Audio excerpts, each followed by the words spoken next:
we're here with Terry Horan for another week of Cobber Coaches Show, coming off a huge win over Carleton last Saturday. They came into the game unbeaten, had a lot of momentum and a lot of confidence going. You guys just ground out the game. Your defense did a great job against a good Carleton offense, but the special teams play, you get a block punt and a scoop and a score, and that kind of changed things. Talk about how that game unfolded. Yeah, obviously that was a huge play for us, a big momentum changer. That was into the second quarter. It was probably about 5 minutes left. You know, it puts us up 10-7 going into the half. But our defense, I got to give kudos to Kyle Bach and Derek Bach and Rick Courtwright and that defensive staff on just having a superb day. Those kids were ready to go, and they were put into some tough situations, right? There was a bunch of short fields that they had to defend, and they held on and held their ground. And, you know, and like you said, Carleton, they had a lot of momentum coming into the game, undefeated, playing with a lot of confidence. They were leading in every statistical category, but really proud of that, creating 4 turnovers. But then the other piece of the special teams, you know, we were 2 out of 2 on field goals and 2 for 2 on PATs. So even though, you know, some of the other areas we have to shore up that gave them some short fields, you know, all in all, it was a great win for our program.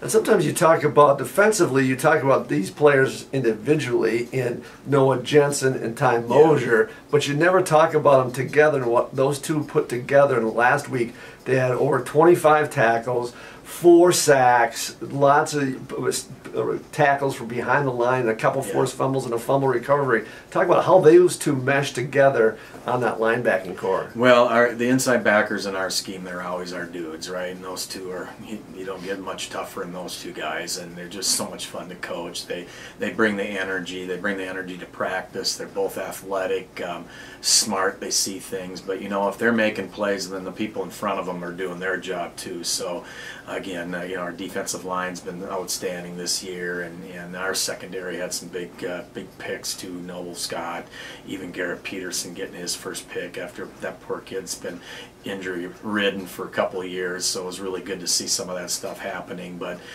those 2 inside backers, they're dudes. Even PJ Parmley coming in and doing great things for us too. All right, let's go to the end of the game situation, and they come down, they tie it, but then they mix the extra point. You get the ball back with about 55 seconds left to go in the fourth quarter. Decision to hold on to it and then get into the overtime. What went into that decision-making process? Well, let me tell you this. There's times that I really listen to our guys if we're 4th and 1 and say, "Coach, let's go."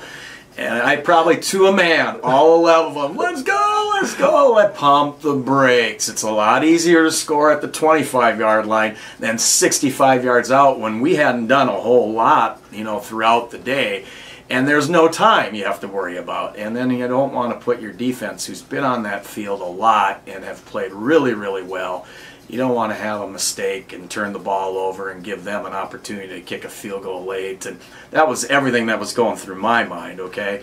So, by just getting to the overtime period and talking to the captains, all 4 of them were looking at me, or we're singing today, Coach, we're singing. And proud of our football team, and then us executing in the red zone. Obviously in OT, we score 2 plays in, we get the PAT, and we hold them in 4, and that was a great team victory in a 3-phased overtime period. So yeah, all the kids can smile afterwards. That's the bottom line. You got the win, you move on, and now you're going to play at Augsburg. Yeah. You go on the road to play a good Augsburg team. They're coming off a win. Things that they do differently or the same as from last year when they played up here? Yeah, very similar. They've got a boatload of guys back, right? 9 on offense, I believe, 9 starters, 7 on D. They're experienced, and they've got, again, here's another quarterback that I think and he does a lot of different stuff. This guy can move. We got to contain him because he creates like no other. And we had recruited this young man too, so I've been watching him since high school, and but they've got a lot of weapons. They're athletic. They're very well coached. Defensively, they play well. You know, in Augsburg, it's not an easy place to play, and they're right in the thick of it. You know, they've got 2 games left. It's us and Bethel, so they're sitting at 2-0 in the Skyline Division, and they control their own destiny. And you know, for us, you know, we've got 3 games left, and we want to end this thing right. So our kids are working hard to complete that. All right, as we go, and we've talked about it before, if you could control one of these, time of possessions, turnovers or total offensive yardage? Which one of those three do you pick? You can't pick all three either. Jeez. Well, time of possession doesn't really even though we've been a lot better with that this year, right? Because we feel we're two-dimensional, and obviously you can't turn the ball over in games like this, especially on the road. But I would go offensive yardage, because one thing that we need to do, we need to stay on the field, and we need to execute better. And things are there. It's just us just going to the next, the next step and taking that next step. But take what the defense gives us, and it's going to be no easy task with Augsburg. Good luck on Saturday. Thanks so much.